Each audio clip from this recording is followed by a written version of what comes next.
കൂട്ടണം. അമ്മാവനെ കൂട്ടിയിട്ട് നമ്മൾ നേരെ കൊല്ലംകോടിക്ക് പോകും.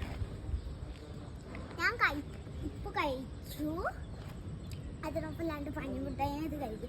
പഞ്ഞിമുട്ടായി നല്ല ടേസ്റ്റ് ഉണ്ട് കേട്ടോ. എൻ്റെ ഫുൾ ഔട്ട്ഫിറ്റ് എൻ്റെ പാപ്പ വാങ്ങി തന്നതാണ്. ഈ ചെരുപ്പും പാപ്പൻ വാങ്ങി തന്നത്. അമ്മമ്മ വർക്ക് ചെയ്യുന്ന സ്ഥലത്തേക്കാണ് ഞാൻ പോയിക്കൊണ്ടിരിക്കണേ.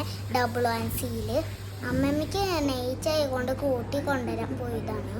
അപ്പം ഞങ്ങൾ കട്ട വെയിറ്റിങ്ങിലാണ്. നോക്കുമ്പോൾ ദാ അമ്മമ്മ ഗേറ്റിൻ്റെ അവിടെ നിൽക്കണം. ഞങ്ങളെ കാണാത്തതുകൊണ്ട് ഞാൻ ഓടി ചെന്നു അമ്മമ്മയുടെ അടുത്തേക്ക്. നമുക്ക് വീണ്ടും യാത്ര തുടങ്ങാം. അപ്പോൾ ബൈ, എല്ലാവരും സബ്സ്ക്രൈബ് ചെയ്യുക. ചാച്ചാ.